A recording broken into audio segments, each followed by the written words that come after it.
Nisonjalembe au bisimla sur Madaina. Foli ni wale nyumandon ko blagata di renouveau télé la jabara kilingilina bela jilima malikono ani malikoka kanu mura fenfe sokolino aunani wakati konnala ame befo ka be wale nyumandon ko ni kuna foni dugu jelenye awye bi juma renouveau matin kene daelela.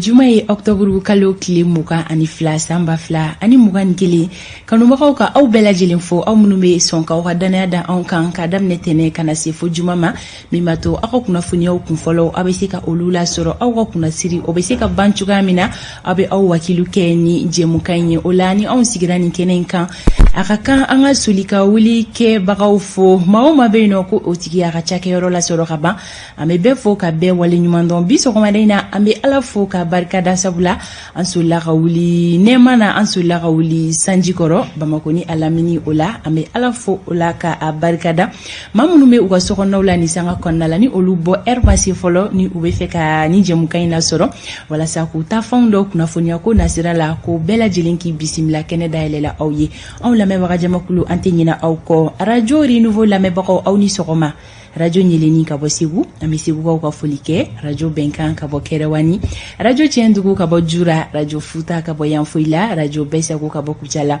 radio kanaga ka bo juro radio kumakan ka bo bla radio jigia ka bo san radio naro samaya ka bo nyewlini radio dambe ka bo boron radio fasukanu ka bo wilisibugu radio nchiba fm ka bo kati falaje radio nema fm ka bo kasaru radio tolerance ka bo mopti radio miracle fm ka bo buguni radio Kusata 2 kabo Jala Korobugu, Radio Altakadum kabo Sikaso, site internet Mali Bamada kabo Francis. Ko kanubara bela jelenki bisimla. Bijuma dunya renouveau matin alekeneka na manyoko bijuma bi la horoma dunyi amedwa ke en faso e amedwa ke anga maliye malibe gelea munu konnala ala hasika sababu nyumanke anye mimato amebo o gelea konnana na tukamna maliden kilengele na kasika lafia soroka utofo u sigiorola studio bamida konnala sokoma na au maflaben Amadou El Konare la bon sabatira soni kado don kibaru konnala au mogobe jokuna funya mununa kasika o lasi au ma anogoni fe Amadou ni sokoma fata tumota bi jumae bi la horomae ma alaka here kambe ami bitaji tete anga me bataki fitini me mulo folo yana nga do jemu ka wono we ka fo madam malideni maleko kana be klo kankuma e fanta tumota bla kan négocier ni sur ni nanje may bla la madel kake awra beni kadine yo Amadou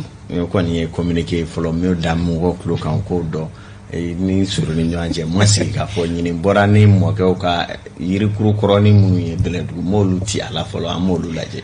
ota ko la bashi ni andu ngaye bisoni njuma ye kelema champi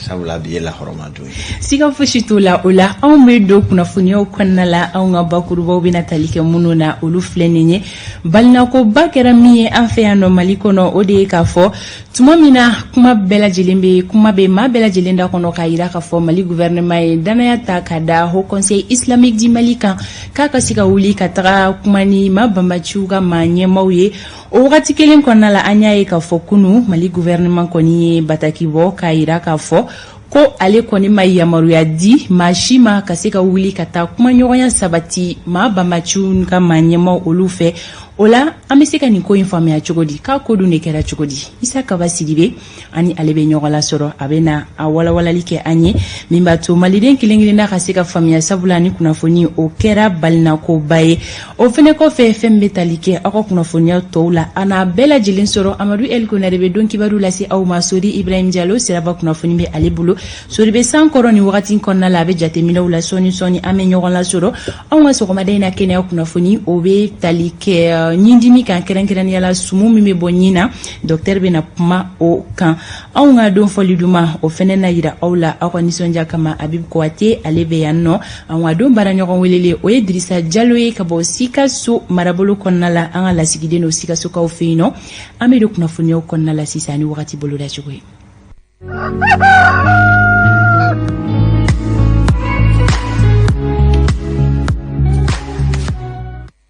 wakati ale bolo da chuko file anga marabolo konna la no bina da kabala mali marabolo kilingina bela jelin konna la funi anga koronfe marabolo yibo ala yeno sankolo obena na jeya doni samia fefien obena chi anga marabolo bela jelin kono funi nyoro marabolo bora ala nara duanza Tombouctou, Gao, Menaka, Kidal, Katasi, Taudinima, Klema Fefien Benachi, ni Marabolo Nkonona na Fien Muni, Afangate na Bonya Kosobe, Gonglo Menake Sewa Wiye Kagelea do Tombouctou Ka Oluka Yorojan Flelila, Gao, Menaka, Kidal, Ani Taudini, Malifanto Fe Gelea, Foshi Kontena na Yorojan Flelula.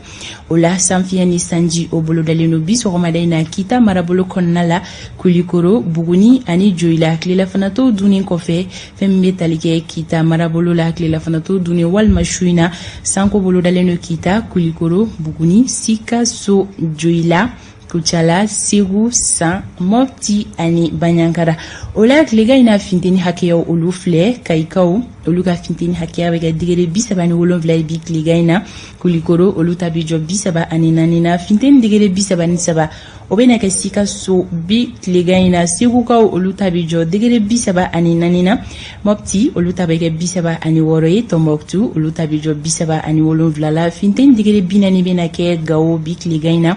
Kidal Olutabi ke digere bisaba ani Shekinye, Menaka, Olutabi yelengata bisaba ani konontona, finteni digere bisaba ani juru obeke taudeni bi Klega ina. Buguninkaw oluka finteni hakea obeke digere bisaba ani sabaye kuchala olutabi jo bisaba ani flala kita olutabe bisaba ani sabaye nyoro kaw olutabe yelengata digere bisaba ani wolon flala nara olutabi jo bisaba ani worola finteni digere bisaba ani kononton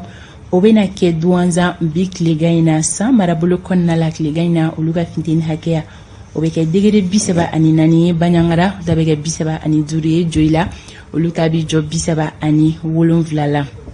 Bamako distriki konna la noro bena da kabala sa me fefien bena chi mi fangati na bonya kosobe gelea foshi kontina na do yorojan flelu la fem metalike sans fien ni sanji obolo dalino biso romadena alsa sankoni obeka na Bamako ni sanga konna la fem metalike après midi la wal mashuina sanko bolo dalino kokura Klega ina finteni hakea weke digere bisaba ani sabai Bamako na la ministre romadena Kenneth Chira nega kanye woro otemeleni sanga muga ani nani Klebe na nige kan shekini otemenani sanga shekini wakati bolo la chugene juma sogmada ina ka di malilin kilingile na makadam ne kai ka tabla fota udini adikunya awma akosika utana oblado aka journée kon na lako alaka bi juma kile heredi ambela jilima nebe keneto Amadou Bolo aleka temeni don kibaru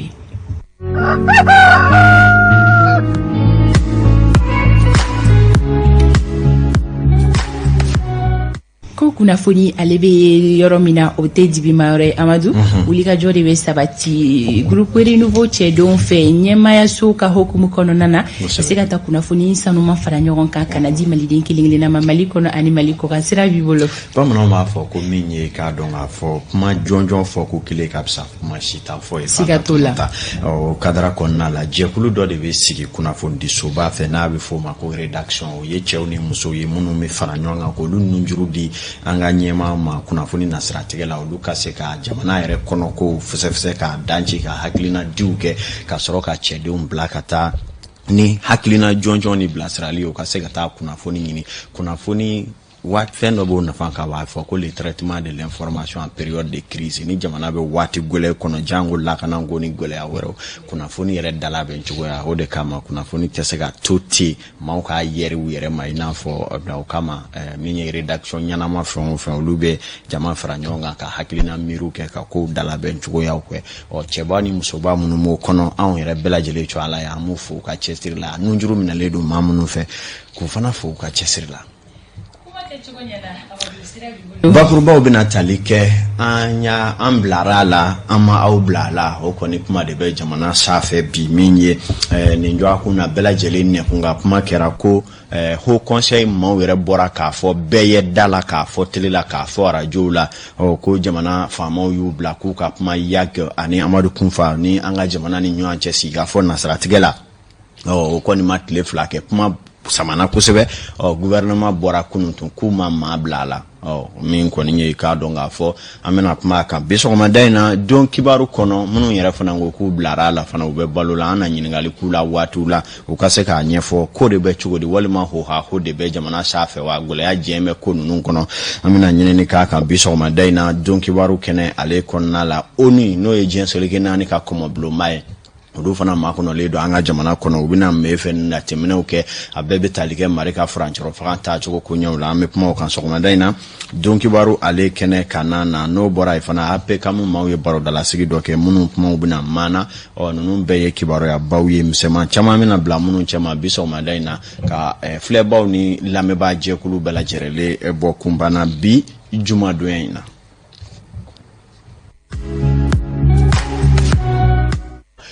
K'aw fo k'aw ko ɲuman dɔn aw ka don o don timinandiya kosɔn an y'a fɔ tentɔ sisan dani nɔ min bɛ tali kɛ Mali kuma faama bɛɛ dulonnen don fɛn min na sisan o bɛ tali kɛ ko jamana faamaw ye danganaya di waasa ka sigi ka fɔ kɔni n'u don ni bamanjiw ye n'o bɛ tali kɛ Yag Agali ale ka jɛw la olu minnu ye dinɛ dansago jɛkulu maaw ni jatigɛ walikɛbaw ye ka taa se Amadu Kunfa ale ni a jɛ minnu bɛ bi na n'u kɛlen don ka jamana kɔnɔna chauffer ka tila ka jamana yɛrɛ marabolo caman bɛ k'a daminɛ kɔrɔyanfa kana cɛmancɛ bolo fɔ ka bɔ ye ka se jamana yɛrɛ tilebiyanfa fɛ nin bɛɛ lajɛlen wusulen don u fɛ nin waati ninnu na ni bingani walew ye kibaruyaw bɔra ka bi Haut Conseil Islamique kɛrɛnkɛrɛnnen ɲana awa ma fɔlɔ min yɛrɛ bɛ ni kuma in mɛn'o da kosɛbɛ bɔlɔlɔw ni kunnafoni siraw fɛ o ye Mufa Haidara ye ni ale ye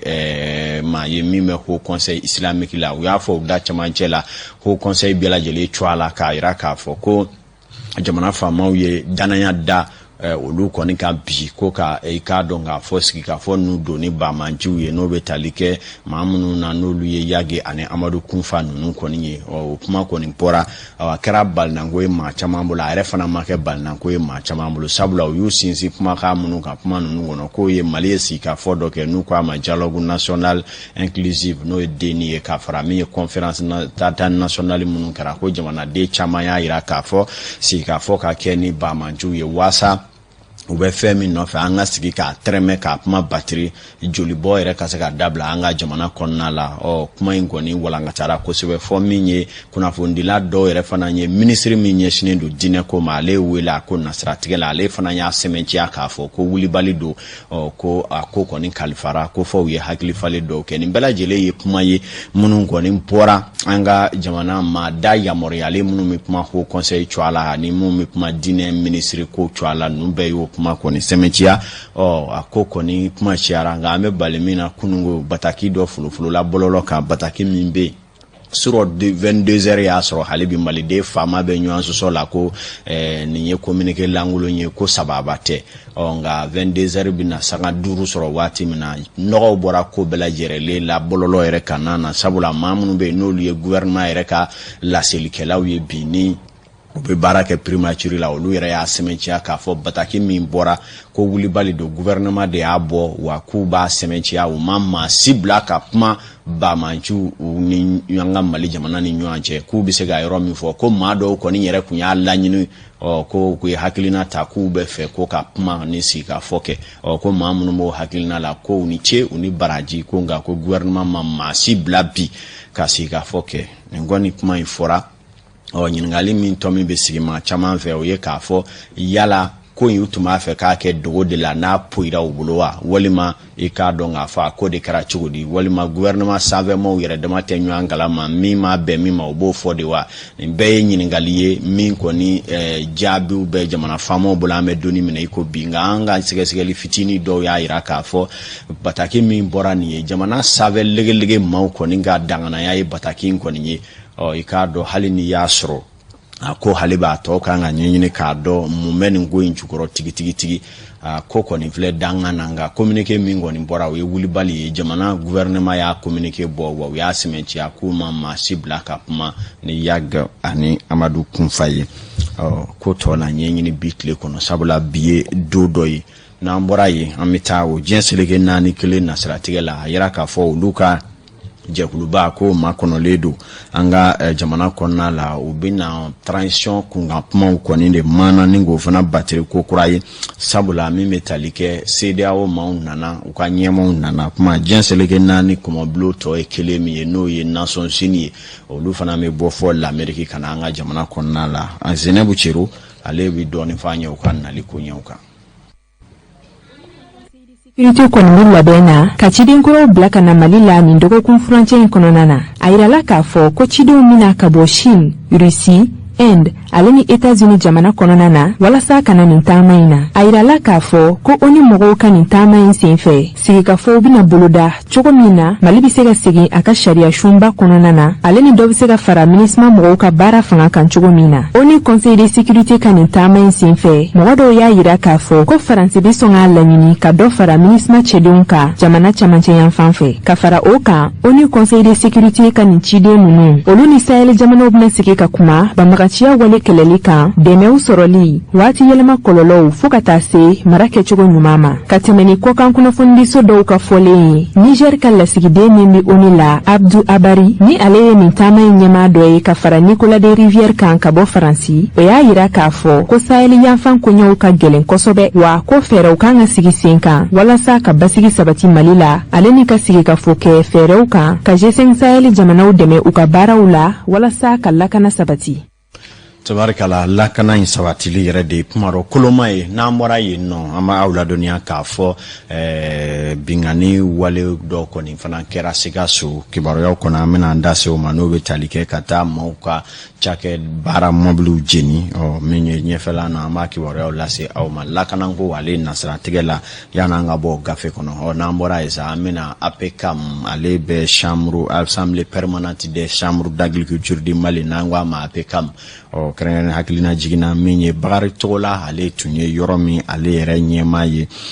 ni lajarabiw nana an bɛ waati min na i ko sisan maa minnu sigira ko kunna olu kɔni ye barodalasigi dɔ kɛ barodalasigi minnu na u y'a kanu k'a fɔ u bɛ na i k'a dɔn ɲɛfɔli kɛ gɛlɛya mun yɛrɛ bɛ APCAM maaw ka baaraw la k'u bɛ na nɛ don o la ka ɲɛfɔ kama u ye weleweleda kɛ ka ɲɛsin an ka jamana faamaw ma ko n'u ma wuli ka jɔ kɛ gɛlɛya minnu bɛ i k'a dɔn APCAM ni sɛnɛ koɲɛw la u ka ɲɛnabɔli k'a la ko a laban bɛna kɛ dɔɔnin dɔn ko maa ye jango kɔɔri sɛnɛnaw yɛrɛ dama ka ɲɔgɔn furukufuruku min bɛ marabolo caman na bi APCAM ma ɲɛmaa ye Sanusi Buya Sida ye ale ye ɲɛfɔli kɛ an ka filamuso Astan Jalo ale ka kuma galama la an k'a lajɛ.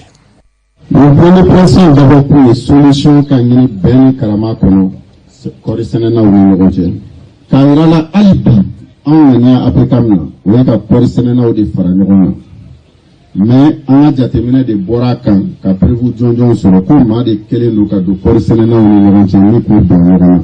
chaque fois k'an b'a ɲini k'u labɛn a bɛ fɛɛrɛ kɛ k'a ko yuguba u kana se ka bɛn o hukumu kɔnɔna la pour qu'an bɛ ɲɛ sɔrɔ nin crise in na APCAM ye commission dɔ bila sen na min chargelen don ka maaw labɛn ani ka affaire juridique traiter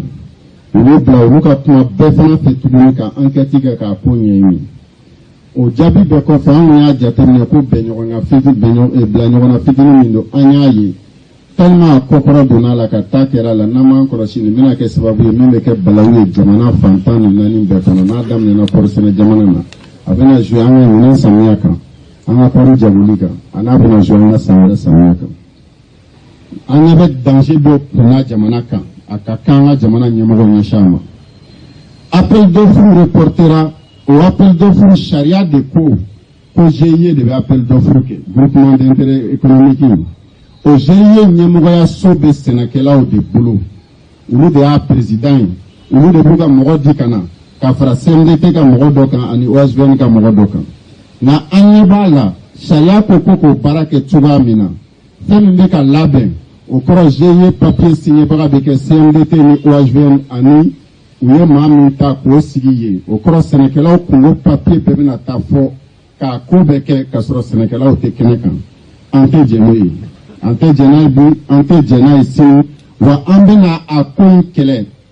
yan Mali kɔnɔ ani Mali kɔkan sariya y'an daga. tabarkala o kelen nasiratigɛ la kunungo sɛnɛkɛlaw fana bɔra Mali fanda 4 bɛɛ lajɛlen fɛ jama nana Bamakɔ ya kana ɲɔgɔn sɔrɔ ko k'u ka dusuma kasa yira ka kɛ ni ko jamana ye hakilina minnu ta ni o ye Sulemani Fɔnba bilali ye furancɛrɔ fanga dɔ nɔ la sɛnɛkɛlaw yɛrɛ fana cɔ a la n'o ye kɔɔri sɛnɛ jɛkulu coton culteurs ye fana mankan a furukufuruku bɛ kosɛbɛ k'a dɔn kunungo kɔni ye ɲɔgɔn daminɛ caman kɛ ka taa biro caman da Kɔngɔ k'u b'a fɛ ka kasa ba 4 ta ka ɲɛsin o baara ɲɛma dɔw kɔni ma ko ninnu na u b'a la ka jalaki bi kosɛbɛ CNDT maa ɲɛmaw kan ka sɔrɔ i k'a dɔn olu yɛrɛ fana ka fɔ la ko in kan ka ɲɛɲini ka ɲɛ ko maa caman b'a la ka hiri kɛ n'ango danbele kan ka sɔrɔ n'ango nɔba tɛ ko ninnu na i n'a fɔ olu ka jalaki b'a la cogo min na ko ma tigɛ da min na an ka ɲɛmayaso na ɲinini jɔnjɔ kan k'a lase cogo ɲuman na waasa gɛlɛya min yɛrɛ bɛ nin ko ninnu na kibaruyaw bɛ se ka sɔrɔ cogo min na ka bilasirali min bɛ o ye fɛɛrɛ bɛɛ lajɛlen ka kɛ jamana faamaw fɛ u ka se ka mankan min bɛ sɛnɛko la ka mankan da n'o tɛ a bɛna k'a ta gɛlɛya wɛrɛ ye sabula jamana faama man ca maa caman bɛ olu da dulonnen don sɛnɛ na ni paraw nana bila o sɛnɛko la k'o kɛ don o don taama ye o fana bɛna kɛ gɛlɛya wɛrɛ ye sɔrɔ yɛrɛ bɛna nagasi i k'a dɔn jamana kɔnɔna la an dun si ka ala deli tɛ o min ye Sakan ye 41 sɔrɔ nɛgɛ ɲɛ 7 kan nin waati na Kati domaine na waati kelen bɛɛ primature la bisɔgɔmada in na ani an ka finitigi lakana bolofara jɛkulu kelen-kelen bɛɛ lajɛlen ka jateminɛna na k'a daminɛ Diripa DG n'o ye colonel Sulemani Danbele ani a ka danga colonel i k'a dɔn k'a fɔ Mariam Sagara o n'u tɔ bɛɛ lajɛlen an ka foli b'u bɛɛ ye finitigi fɛn o fɛn bɛ Mali kɔnɔ kɔrɔ ni tile bɛ ban ni kɛɲɛ k'a k'u ni cɛsiri jamana kɔnɔna la politikimaw ka foli bɛ yan maa mun yɛrɛ fana tɛ olu si fɛ an b'a bɛɛ lajɛlen ka foli kɛ jagoya tɛ jamanaden bɛɛ hakilina ka kɛ kelen ye bɛɛ n'i ka hakilina don jamanajɔ baaraw la fanta tɛmɛ ta an b'a lajɛ n'an sera ka sori sɔrɔ n'a ma sɔrɔ bi fana a kana bali la sori bɛ sɔrɔ sa sori bɛ san kɔrɔ kabiri 5 heures du matin n'a ma sɔrɔ dɔrɔn peut-être que i bɛ sɔrɔ sanji bɛ k'a ka réseau déranger mais ne a peut-être n'a wai ma ci a ka ba o y'a bilalen karatu baasi tɛ don kibaru ta ko fɔlɔ o tun bɛ tali kɛ na an dalen b'a la ye laseli minnu kɛ kanubaga kelen-kelenna y'a ka tɔmɔ tɔmɔ a kɔnɔna na ni sanga kɔnɔna la an bɛna an sɛnsɛn ka taga Sori Ibrahim Diallo ale fan fɛ an ka nɛgɛ kɛrɛfɛtigi Asi Danbele ale bɛna wele bila Sori ma a ka se ka an ladɔnniya tan ni ka segin bɛ cogoya min na bi sɔgɔmada in na